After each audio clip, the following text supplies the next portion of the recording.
Assalamualaikum warahmatullahi wabarakatuh.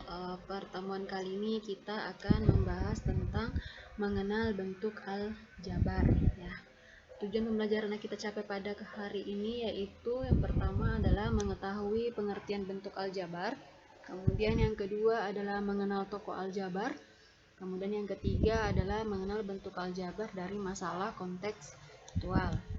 Oke, kemudian kita masuk ke pengertian. Aljabar atau algebra adalah bagian dari ilmu matematika, meliputi teori bilangan, geometri, dan analisis penyelesaiannya. Nah, secara harfiah aljabar itu berasal dari bahasa Arab yaitu aljabar, ya, aljabar. Nah, ini adalah tokoh aljabar, namanya Bapak Al-Khawarizmi. Ini ilmu ini dibuat oleh Muhammad Ibnu Musa Al-Khawarizmi dalam bukunya mengenai konsep dan bentuk aljabar, ditulis sekitar tahun 820 Masehi, yang merupakan seorang matematikawan, astronomer, dan geograf. Ia dijuluki sebagai the father of algebra, ya. Ini adalah bapak aljabar. Bapak aljabar kita yaitu adalah Al-Khawarizm. Jadi dalam bahasa Inggris biasa aljabar juga dikenal dengan istilah algebra. Oke. Seperti apa aljabar itu? Nah, kita lihat ilustrasi berikut ya. Ini ilustrasi yang pertama. Lani membeli 5 kardus pensil dan 3 pensil. Nah, ini akan kita buat dalam bentuk aljabar. Jumlah keseluruhan pensil yang diberi Lani belum dapat ditentukan karena belum diketahui banyaknya pensil dalam satu kardus. Nah, ini kita tidak tahu berapa pensil yang ada dalam kardus ini. Nah, coba kita lihat. Lani membeli 5 kardus pensil dan 3 pensil. Nah, ini ketika kita gambarkan seperti ini, ada 5 kardus pensil dan ada 3 pensil. Nah, dalam satu kardus ini kita tidak tahu ada berapa pensil dalam satu kardus. Nah, karena banyaknya pensil dalam satu kardus belum diketahui, maka kita dapat memisalkannya dengan simbol X, ya. Jadi kardus ini kita misalkan dengan simbol X yang menyatakan banyaknya pensil yang ada dalam kardus. Jadi kardus ini kita simbolkan dengan X, sehingga bentuk aljabarnya menjadi 5X ditambah 3, artinya 5 kardus pensil ditambah 3 pensil. Nah, bentuk aljabarnya inilah bentuk aljabarnya, 5X ditambah 3 ya. 5X ditambah 3. Lanjut. Simbol tersebut bisa mewakili sebarang bilangan, yakni seperti berikut. Misal X itu sama dengan 10, artinya dalam satu kardus itu ada 10 pensil, maka kita bisa lihat jumlah keseluruhan pensil yang ada dalam persamaan ini, ya, 5X ditambah 3. Nah, X-nya ini kita ganti menjadi 10 jika dalam satu kardus itu ada 10 pensil. Jadi 5 dikali 10, jadi 5X ini artinya 5 kali X. Nah, kalau X-nya adalah 10, maka kita ubah menjadi 5 kali 10 ditambah 3. Jadi 5 kali 10, 50, ditambah 3 menjadi 53. Nah, misal X-nya adalah 20. Jadi dalam satu kardus itu ada 20 pensil. Maka 5X ditambah 3, 5, X-nya kita ganti jadi 20, menjadi 5 kali 20 ditambah 3 menjadi 5 kali 20, 100, tambah 3 menjadi 103. Kemudian jika X-nya adalah 30, maka 5X ditambah 3 itu adalah 5 dikali 30, 150, ditambah 3 menjadi 153. Jadi jumlah keseluruhan pensilnya adalah 153 jika X-nya adalah 30, jika pensil yang ada dalam setiap kardus ini adalah 30. Nah, begitu juga jika X-nya sama dengan 40, maka jumlah keseluruhan pensilnya adalah 203. Nah, jika X-nya adalah 50, maka jumlah keseluruhan pensilnya adalah 253. Jadi nilainya X ini kita masukkan ke dalam persamaan ini. Kita ganti X-nya menjadi nilai X yang ditentukan ini. Nah, coba kita lihat ini. Nilai pada bentuk aljabar tersebut bergantung pada nilai X. Nah, di sekitar kita juga beberapa orang seringkali menyatakan banyaknya suatu benda tertentu dengan tidak menyebutkan satuan benda tersebut. Akan tetapi, mereka menggunakan satuan kumpulan dari jumlah benda tersebut. Misal, nih, satu karung beras, ada satu keranjang apel, satu keranjang jeruk, atau satu kantong tomat, dan lain-lain, ya. Jadi, mereka menyebutkan mereka tidak menyebutkan satuannya, tapi menggunakan satuan kumpulan. Nah, inilah namanya satuan kumpulan: satu karung, satu keranjang, satu kantong, satu kotak, satu peti, seperti itu. Nah, sekarang kita lihat ilustrasi yang kedua.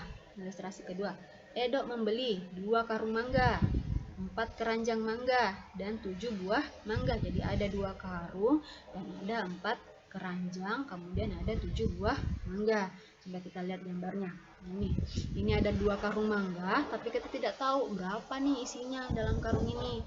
Kemudian ada 4 keranjang dan ada 7 mangga. Jadi di sini ada 2 karung, ada 4 keranjang dan ada 7 buah mangga. Nah, bagaimana kita akan menuliskan masalah kontekstual ini ke dalam bentuk aljabar? Nah, perhatikan. Kita dapat menyatakan permasalahan tersebut dengan pemisalan sebagai berikut. X menyatakan banyaknya mangga dalam satu karung. Jadi kita anggap ini karung ini adalah X. Jadi X melambangkan karung. Kemudian Y menyatakan banyaknya mangga dalam satu keranjang. Jadi di sini keranjang adalah Y. Nah, dengan catatan setiap karung berisi mangga dengan jumlah yang sama. Jadi sama isinya setiap karung. Dan setiap keranjang berisi mangga dengan jumlah yang sama. Artinya juga jumlahnya sama setiap keranjang ya mangganya. Nah, bagaimana bentuk persamaan aljabarnya? Nah, ini. Sehingga bentuk aljabarnya menjadi 2x karena ada 2 karung, ada 2 karung dan x misalkan dengan y karung ini dimisalkan dengan x, maka menjadi 2x ditambah 4 Y ini misalkan tadi adalah keranjang. Jadi keranjang ini misalkan adalah Y, karena ada 4 keranjang maka jadi 4 Y ditambah 7 buah mangga. Nah, ini tidak ada karena dia merupakan satuan. Ini konstanta namanya. Ya, jadi ada 2 karung mangga ditambah 4 keranjang mangga ditambah 7 buah mangga. Seperti itu ya. Oke, ilustrasi 1 dan ilustrasi 2. Sekarang kita coba masuk ke latihannya. Latihan 1. Suatu ketika terjadi percakapan antara Pak Erik dan Pak Thohir. Mereka berdua baru saja membeli buku di suatu toko grosir. Nah, di sini Pak Erik membeli 2 kardus dan 3 buku. Dia membeli 2 kardus buku dan 3 buku. Sedangkan Pak Erik hanya membeli 5 buku. Pak Thohir membeli 2 kardus dan 3 buku, sedangkan Pak Erik hanya membeli 5 buku. Bagaimanakah bentuk persamaan aljabar, bentuk aljabar dari buku yang dibeli Pak Thohir dan buku yang dibeli Pak Erik? Ayo kita lihat. Andaikan ini kita misalkan 2 kardus ini kita misalkan Y ya. Nah, kita misalkan X. Jadi kardus ini kita misalkan X, maka bentuk aljabarnya, nah ini, Pak Thohir membeli 2 kardus buku dan 3 buku, sedangkan Pak Erik hanya membeli 5 buku. Bentuk aljabarnya adalah ini, X-nya, kardusnya kita ganti dengan X menjadi 2X ditambah 3, sedangkan Pak Erik itu hanya 5 buku seperti ini. Oke, itu latihan 1. Sekarang kita masuk ke latihan 2. Dalam satu kotak terdapat beberapa bola, sedangkan dalam satu tabung terdapat beberapa bola dalam jumlah yang lain. Jadi di sini ada kotak dan ada tabung, ada kotak dan tabung. Nah, kita misalkan X itu menyatakan banyak bola dalam satu kotak. Jadi X-nya dilambangkan dengan kotak, sedangkan Y menyatakan banyak bola dalam satu tabung. Jadi Y adalah tabung, ya. Kita misalkan dengan tabung, dengan catatan tiap kotak berisi bola dengan jumlah yang sama dan tiap tabung berisi bola dengan jumlah yang sama, ya. Jadi X adalah kotak sedangkan Y adalah tabung. Sekarang kita lihat. Nah, ini gambarnya. Ini ada 2 bola. Bagaimana bentuk aljabarnya? Karena di sini hanya ada 2 bola, maka bentuk aljabarnya adalah 2. Ya, kita ingat X menyatakan banyak bola dalam satu kotak, sedangkan Y menyatakan banyak bola dalam satu tabung. Sedangkan ini tidak ada kotak ataupun tabung, hanya ada 2, maka bentuk aljabarnya ini 2. Keterangannya nih, hanya ada 2 bola. Kemudian nomor 2. Ini adalah satu kotak bola. Satu kotak bola. Tadi satu kotak itu malah misalkan dengan X. Nah, ini adalah satu kotak.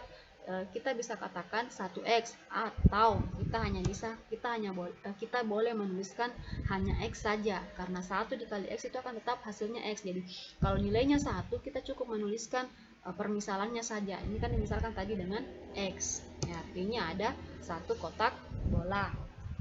Nah, kemudian kita lihat nomor 2, nomor 3. Ada 2 kotak bola. Nah, kotak tadi dimisalkan dengan X. Maka bentuk aljabarnya adalah X ditambah X atau 2X. Jadi ini ada 2 kotak. Kotaknya diganti menjadi X menjadi 2X. Artinya ada 2 kotak bola. Nah, sekarang kita lihat nomor 4. Ada 2 kotak dan ada 4 bola. Kotak tadi kita ganti menjadi X dan bolanya tetap menjadi 4 ya, tidak kita ganti. Berarti bentuk aljabarnya adalah 2X ditambah 4 nih. X-nya artinya 2 kotak bola dan 4 bola. Ya, ngerti nih ya.